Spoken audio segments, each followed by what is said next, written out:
Rais wa Ufaransa Emmanuel Macron mapema mwa siku ya Jumamosi ameitisha mkutano wa dharura wa Baraza la Usalama la Umoja wa Mataifa mara baada ya Marekani pamoja na Israeli kuishambulia Irani na Irani nayo ikilipiza kisasi kwa kushambulia mataifa kadhaa pale Mashariki ya Kati ikiwemo Israel, Bahrain, Saudi Arabia, Kuwait na Umoja wa Falme za Kiarabu.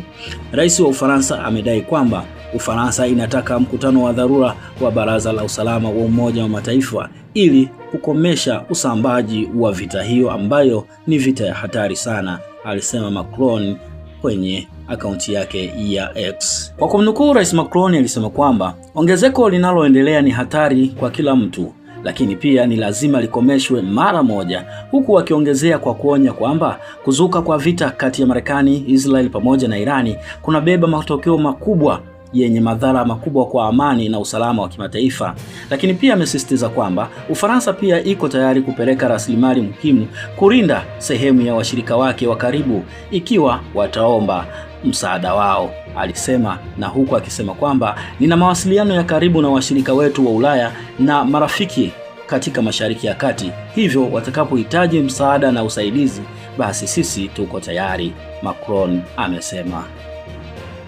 Katika mzozo huu ikumbuke kwamba Ufaransa ina kambi kadhaa za kijeshi katika Mashariki ya Kati, haswa huko Qatar, Falme za Kiarabu na Jordan, nchi zote ambazo zimekuwa zikilengwa na makombora ya Irani mnamo siku ya Jumamosi kama sehemu ya kulipiza kisasi dhidi ya chokochoko za Marekani pamoja na Israel.